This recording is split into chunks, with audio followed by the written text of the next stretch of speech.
Hello viewers, welcome to my channel.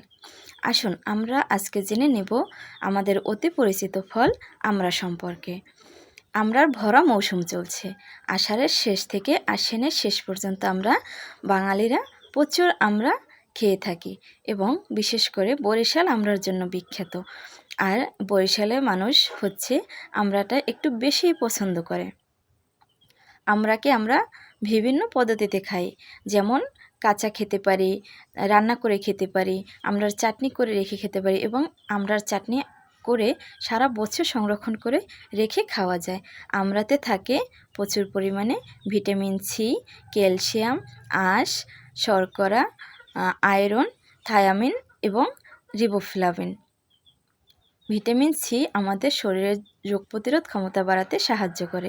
Calcium হাড় মজবুত করে এবং দাঁতের মাড়ি শক্ত করে, দাঁতের মাড়ি থেকে রক্ত পড়া প্রতিরোধ করে। এবং মজার বিষয় হচ্ছে আমরা যারা ডায়াবেটিক্সের রোগী তারা অনেক ফলই খেতে পারি না, কারণ পটাশিয়ামযুক্ত ফলগুলো আমাদের পরিহার করে চলতে হয়। আমড়াতে কোনো পটাশিয়াম থাকে না এবং আমরা কোলেস্টেরলের মাত্রা কমাতে সাহায্য করে। তাই ডায়াবেটিক্সের রোগীরা বেশি করে আমরা খেতে পারি, তাতে তেমন কোনো সমস্যা দেখা দেয় না। Thank you. আমার চ্যানেলটি ভালো লাগলে অবশ্যই লাইক, শেয়ার এবং সাবস্ক্রাইব করতে ভুলবেন না।